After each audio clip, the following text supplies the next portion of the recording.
Response video to a couple of videos. Modern Mystic, basically Mama Says So. Conference report, kind of on the alien intelligence thing. Like there could be an intelligence that wouldn't be caught up in playing the sentient I want game. Yeah, I don't think so. And Chaz Charlton, who made a video basically saying, how would you do any of this anyway? Isn't doing this anti-natalism thing just as hard as like creating a better world and all that kind of mush? And yeah, there's probably some truth to that.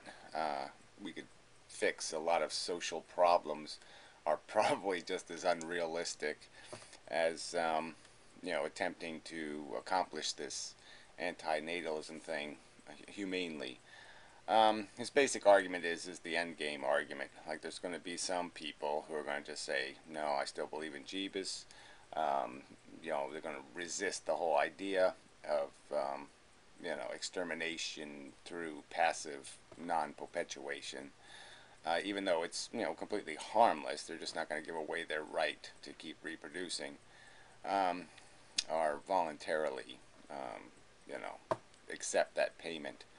Um, so, yeah, I mean, the bottom line is if somebody was, keeping smallpox as a pet, you'd pass a law against it and say you can't keep smallpox as a pet. I mean, I don't care. You think it's your right because you're a human being on planet Earth and you do whatever the fuck you want? No. It's the bottom line is that the society's going to make a decision, and there's a point where the people who don't want to go along just don't want to go along. There's people, we know when a volcano is going to erupt. And there's people who just say, no, I'm not leaving. So they're just being defiant. I mean, you can't defy a volcano. So you're going to get volcanoed, and that's just the way it is. And they're going to get volcanoed. That's just the way it is. Um, so that I don't see as a huge obstacle because look, the whole philosophy is based on the notion that even if it was real hard pain that we had to endure to accomplish this. I mean, real hard pain, not just giving up some right to create new pet children to play with for 5 minutes, but give away something real, like real comfort and real had to endure hard pain. There could still be a logical argument that it'd be worth imposing it on one generation to prevent the 10 million buckets of it that would be produced by their progeny into the future. The Adam and Eve scenario is real. I mean, theoretically there was a human Adam and Eve, and they're now responsible for 7 billion people. Every 2 people are capable of creating 7 billion people, or 10 billion, or 100 billion, or a gazillion. That's the way life works. So it's dangerous. That's the going to have to be the accepted reality that human procreation is dangerous. It's not just it's not like just waving my finger in the air where it just doesn't have any possible negative connotation. There's not much that can go wrong with waving fingers in the air. A lot can go wrong when you have a kid, and if you name him Adolf, it's it's you're really in fucking trouble maybe. But anyway, so yeah, it's not. This isn't about the way. It's about the will. So it's like every other one of these equations. It's not so much that it can't be done. It's that you got to get humans motivated to do it. You got to give them some sort of incentive, and that's pretty hard when all they're seeing is the crude parts of life. They're just saying, "Where's my donut? Where's my donut? Where's my donut?" So it's really hard to create some other image. That's too if it's too abstract an image of a donut, they're just not going to get it. They're not going to get that it's a donut, that that's the right road, that that's the way to go. Because all they're concerned about is a donut they can eat right now. They don't care about 10 million donuts in the future. Well, the future doesn't have anything to do with them. I think if you create a scenario where you put a hungry human in a room, and told them, they put a donut on the plate in the middle of the room and said, that's a special donut. It will create 10 million donuts in the future, so please don't eat it. they'd find a way, to stick that sucker in their pocket or whatever. They'd find a way to wolf it down because they just wouldn't give a fuck, and because it wouldn't be about them, and that's what this is all about. It's about them. It's about people thinking the world revolves around what's going to happen to them, and they think they're immune to a lot of things that are going to happen in the world. And they've already survived some of them. The people who can talk and do all this kind of stuff, we've already survived some of the liabilities. So, you get that in the middle of life, you sort of get that semi-immune place that you get to exist in, where you're not nearly as vulnerable as you are as a child, and you're not as vulnerable as you are as an older person to the little horrors of life. And so you can be kind of bold and comfortable.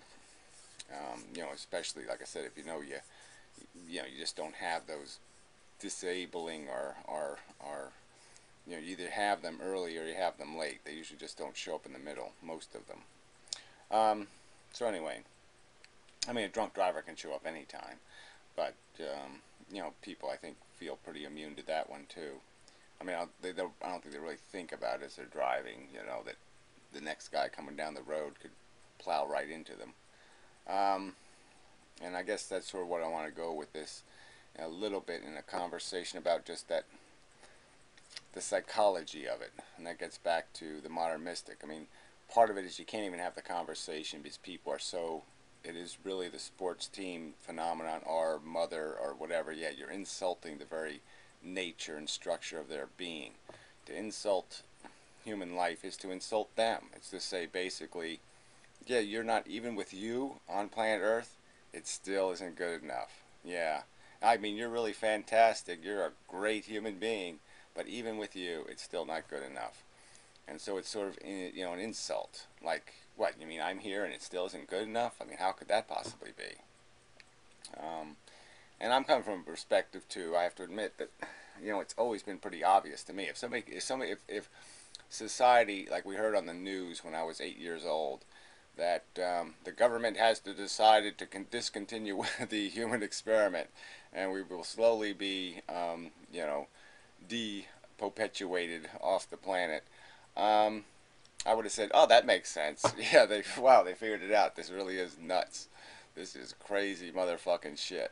If that would have been written in the New York Times headline, "We have realized it's crazy motherfucking shit," I would have been like, "Yeah, that makes perfect sense to me."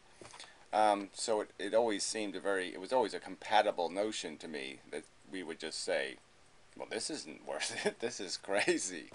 Especially when I had I was early, I was looking for the explanation for why it exists, because it still was open-ended. I didn't understand evolution. And then once the Darwin thing was thrown at me, I was like, oh, now it makes sense. That's why it sucks. But then I was still stuck with, well, it sucks. What are we going to do about it? Because nature was just too big to even contemplate as something you could fight. One of those facts of life thing. But yeah, it's not. That's a childish perception. We have the power, so it's just a matter of whether we're going to exercise it or not. And with that power comes the responsibility. If we fail to do the right thing, then we fail. That means I fail. It means you fail. It means everybody here fails because we didn't do the right thing at the right time. It's like putting your dog down when he's sick. If you don't do it, if you don't do the right thing at the right time, you're responsible, for the suffering the animal endures. That's just the fact. And if we don't do the right thing with the human race, we're responsible for all of the crap that happens. It's all on us. Because we know what the facts of life are. We know what it's going to do. We know what the probability is. So it's just bullshit to say, oh no, I was hoping everything was going to turn out just fine. I read it in a book, Happily Ever After. I really thought that's how it all worked out. I didn't think, no, you're not, that's just bullshit. That excuse is just not going to wash. And most of these people don't even know what, this whole idea, even talking about excuses or judgment or, having to take responsibility, it's going to go right over their heads. Because they just think their life is their life. They don't see any picture bigger than that. They're just looking for their next donut, period. And so all this philosophical talk about implications and consequences and futures, nah, it just doesn't go anywhere. I mean, it's not about their offending their mother. I mean, even if you did offend their mother, it wouldn't matter because even if their mother was a slut, because they just can't even they can't make the effort to even do some sort of projection of the future, and the fact that what they do, what little movements they make in their life, will in fact be affecting that future. All right, that's another. So anyway, yeah, I guess I would say that there's probably ways to argue this that create those little whatever cognitive dissonance and create a little bit of noise in people's heads. And I think the idea of gaming it, or creating those kind of scenarios where look, what if we could make real life a lottery, and it wasn't like a regular lottery where you just buy a ticket, so you only pay a set amount. You pay $1, and you're in your lottery. Now instead it was a lottery where you had these upside potential. Yes, you could win $1 billion, but you could also win syphilis, or smallpox, or paralyzed for the rest of your life, or some sort of whatever, you know organ disease of some kind that just makes you absolutely miserable for years. um, Catastrophe kind of stuff, like yeah, car accident, truck falls on top of you, catches on fire, you burn to death. I mean, all these little horrors that we could throw in there that are the other extreme of this. 1 in 1 million people get to live this little perfect life, and you're also risking being the 1 in 1 million who gets to live the absolute worst day experienced on planet Earth. I mean, people are having those days right now. There's people enduring things right now that are absolutely brutally awful. Um, and that's the real risk of life. And if that real risk was put right on the lottery ticket, little images of all the little good stuff and images of all the little bad stuff, I just don't know if people would say, yeah, I'm in. Count me in, give me a ticket. Especially if they're sitting in some place relatively comfortable, where they don't have blights and they don't need an escape. Um, yeah, yeah, I just don't see it happening. So I think if we had some sort of fair way, some way to present life as it is, not as we dilute it into, it would be different. It also has to be understood that it's not that the losers aren't the breeders, and it's not that this is about breeding, but it's certainly about the fact that there is a part of who you are that is sort of built by your parents and built by the momentum that they had in terms of playing the life game, and even the whole social structure that sort of pushed you through. And the people who didn't fall for that, or the people who did have the miserable life, and the people who just didn't have this insane willingness to play this risk game and all the rest of that crap, well, they're not breeders. And so, yeah, that whole psychology in some way won't be represented in some next generation. Um, and it would be hard to represent anyway. I mean, if I had a kid, even though I'm very anti-life, it would almost be cruel for me to explain to the kid right from the beginning that this is all insidious, that it doesn't have a purpose, that you were not something I wanted. I mean, all that wouldn't work too well. Um, I mean, it wouldn't even work for these positivists if they were actually honest with their kids and said, "Oh, yeah, I had a kid because I needed unconditional love, because I had psychological problems and I needed somebody to complete my life. I had you. And yes, obviously, I've gotten quite sick of you because I just find you incredibly inconvenient." Because that's how most parents are. Let's face the truth. They think they're going to have a little. It's like it's like the old, like a little kid in their first pet kind of scenario. They think they're going to love it and they think they're going to take care of it, and it shits on their favorite iPod or some other kind of stupid thing happens, and it doesn't take much, and all of a sudden it's like, what a pain in the ass that thing is, and it gets neglected and ends up at Gary's house needing some food. So this is the bullshit of it. So now I guess I'll bend this. So anyway, the game idea, I think, is a way of arguing this, um, where you can sort of maybe force people to see what it really is. So I'm going to try to work on those kind of scenarios, something like that. Yeah. All right, that's probably, because it's almost like you could almost model the game of life too, as if, if you started off with a whole thing, whatever it is, a cookie, and then when you play the game of life, there's a 1/4 chance that your cookie will get bigger, and there's a 50% chance it'll get smaller. And people take the risk because they just don't really appreciate the downside because they're hopeful. People tend to be hopeful. That's why they buy lottery tickets. It really is a psychology experiment right there. It's completely a stupid thing to do, but people do it because they will invest in hope. It's completely a hope engine. It doesn't have one rational element to it. It's a completely irrational thing to do, to buy a lottery ticket.